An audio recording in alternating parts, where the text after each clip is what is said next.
અધ્યાય 4 થી ઓછા થી વધુ જ્ઞાનકર્મ સંન્યાસ યોગ, જ્ઞાનનો યોગ અને કર્મનું અનુશાસન. ચોથા અધ્યાયમાં શ્રી કૃષ્ણ અર્જુનને પ્રદત્ત થઈ રહેલા દિવ્ય જ્ઞાનમાં તેની શ્રદ્ધાને પોતાના આદિકાળના ઉદ્રમ અંગેની અભિવ્યક્તિ દ્વારા દૃઢ કરે છે.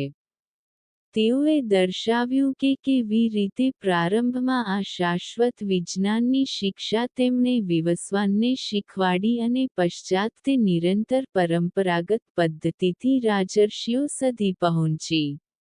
શ્લોક 1 શ્રી ભગવાનુવાચ ઇમ વિવસ્વતે યોગ પ્રોક્તવાન્હમવ્યયમ વિવસ્વાન્મનવે પ્રાહમનુરીક્ષ્વાકવેડ બ્રવીત. 1 શબ્દાર્થ શ્રી ભગવાન ઉવાચ પૂર્ણ પુરુષોત્તમ પરમેશ્વર શ્રી કૃષ્ણ બોલ્યા, ઇમમાં વિવસ્વતે સૂર્યદેવને યોગમ યોગનું વિજ્ઞાન પ્રોક્તવાનો ઉપદેશ આપ્યો. અહમ હું અવ્યયમ અવિનાશી વિવસ્વાન સૂર્યદેવ મનવે મનુને મનુષ્ય જાતિના મૂળ પૂર્વજ પ્રાહ કહ્યું. મનુ ઈક્ષ્વાકવે ઈક્ષ્વાકુને સૂર્યવંશના પ્રથમ રાજા અબ્રવીત. અર્થાત પૂર્ણ પુરુષોત્તમ શ્રી કૃષ્ણ બોલ્યા, મેં આ શાશ્વત યોગનો ઉપદેશ સૂર્યદેવ વિવસ્વાનને આપ્યો, જેમણે તે મનુને અને પશ્ચાત મનુએ ઈક્ષ્વાકુને આ ઉપદેશ આપ્યો. વૃત્તવર્ણન કોઈ મનુષ્યને કેવળ અમૂલ્ય જ્ઞાન પ્રદાન કરવું પર્યાપ્ત નથી. આ જ્ઞાનને ગ્રહણ કરનાર વ્યક્તિમાં તે જ્ઞાનના મૂલ્યો પ્રત્યે આદર અને તેની પ્રમાણભૂતતામાં શ્રદ્ધા હોવી આવશ્યક છે. તો જ તેઓ તેમના જીવનમાં તેનો વ્યાવહારિક દૃષ્ટિએ અમલ કરવા માટે આવશ્યક પ્રયત્નો કરશે. શ્રી કૃષ્ણ અર્જુનને આપેલા આધ્યાત્મિક જ્ઞાનની વિશ્વસનીયતા અને મહત્તા પ્રતિપાદિત કરે છે. શ્રી કૃષ્ણ અર્જુનને જણાવે છે કે જે જ્ઞાનનો તેને ઉપદેશ પ્રદાન કરી રહ્યા છે તે અર્જુનને યુદ્ધ માટે પ્રેરિત કરવાની અનુકૂળતા ખાતર નવીનતાથી ઘડી કાઢવામાં આવ્યું નથી.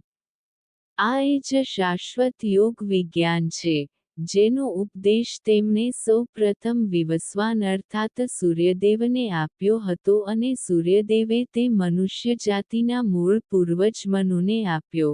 મનુએ તે ઉપદેશ સૂર્યવંશના પ્રથમ રાજા ઈક્ષ્વાકુને આપ્યો. આ જ્ઞાનની પરંપરાગત અવતરણ પદ્ધતિ છે, જેમાં જ્ઞાનનો પૂર્ણ અધિકારી આ જ્ઞાનને એવી વ્યક્તિને પ્રસારિત કરે છે કે જે વાસ્તવિક જિજ્ઞાસુ છે. તેનાથી વિપરીત, જ્ઞાનપ્રાપ્તિની વ્યાવહારિક પ્રક્રિયા છે, જેમાં વ્યક્તિ સ્વ-સહાય દ્વારા તેની સમજની સીમાઓ વિસ્તારવાનો પ્રયત્ન કરે છે. આ પ્રક્રિયા શ્રમસાધ્ય, અપૂર્ણ અને સમય માંગી લે તેવી છે. ઉદાહરણ તરીકે, જો આપણે ભૌતિક વિજ્ઞાન શીખવા ઈચ્છતા હોઈએ તો કાં તો આપણે આ વ્યાવહારિક પ્રક્રિયા દ્વારા પ્રયાસ કરી શકીએ કે જેમાં આપણે પોતાની બુદ્ધિથી તેના સિદ્ધાંતો અંગે અનુમાન કરીને નિષ્કર્ષ સુધી પહોંચીએ. અથવા આપણે પરંપરાગત પ્રક્રિયા દ્વારા પ્રયાસ કરી શકીએ, જેમાં આ વિષયના નિપુણ શિક્ષકનો સંપર્ક કરીએ. વ્યાવહારિક પ્રક્રિયા અત્યાધિક સમય માંગી લે તેવી છે અને શક્ય છે કે જીવનપર્યંત આપણા પ્રશ્નોનું સમાધાન ન મેળવી શકીએ. આપણે તારવેલા નિષ્કર્ષોની યથાર્થતા અંગે પણ નિશ્ચિત ખાતરી આપી શકતા નથી. તેની તુલનામાં, પરંપરાગત પદ્ધતિ આપણને ભૌતિક વિજ્ઞાનના ગહન રહસ્યોની સમજનો શીઘ્ર માર્ગ ખોલી આપે છે. જો આપણા શિક્ષકને ભૌતિક શાસ્ત્ર અંગેનું પૂર્ણ જ્ઞાન હોય તો તેમની પાસેથી આ વિજ્ઞાન સમજવું અને તે જે કહે છે તે પચાવવું બંને અતિ સહજ અને સરળ બની જાય છે. જ્ઞાન ગ્રહણ કરવાની આ અવતરણાત્મક પદ્ધતિ સરળ પણ છે અને દોષરહિત છે. પ્રતિવર્ષ, સ્વ-સહાય અંગેના હજારો પુસ્તકો બજારમાં પ્રકાશિત થાય છે, જે જીવનમાં ઉદ્ભવેલી સમસ્યાઓ અંગે લેખકના ઉકેલો પ્રસ્તુત કરે છે.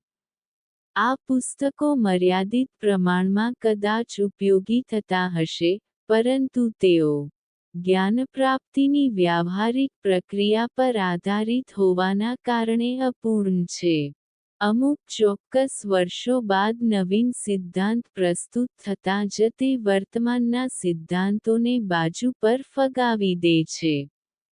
આ વ્યાવહારિક પદ્ધતિ પરમ સત્યને જાણવા માટે અનુચિત છે. દિવ્ય જ્ઞાન સ્વ-પ્રયત્નોથી પ્રકટ કરવું આવશ્યક નથી. તે ભગવાનની શક્તિ છે અને જ્યારથી ભગવાન અસ્તિત્વમાન છે, ત્યારથી જ તે પણ અસ્તિત્વમાન છે. જેવી રીતે, ગરમી અને પ્રકાશ અગ્નિ જેટલા જ પુરાણા છે, જેમાંથી તેઓ ઉત્પન્ન થાય છે.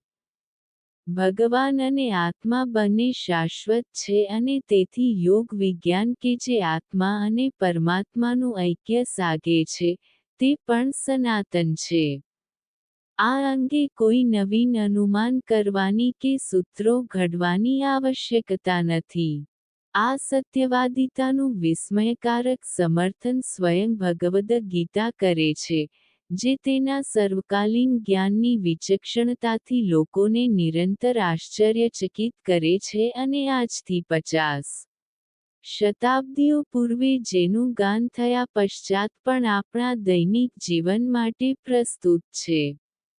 શ્રી કૃષ્ણ જણાવે છે કે, અર્જુન સમક્ષ પ્રકટ કરવામાં આવી રહેલું યોગનું જ્ઞાન સનાતન છે અને તે પ્રાચીન કાળથી પરંપરાગત પદ્ધતિ દ્વારા ગુરુ-શિષ્ય પરંપરાથી પ્રસારિત કરવામાં આવ્યું હતું.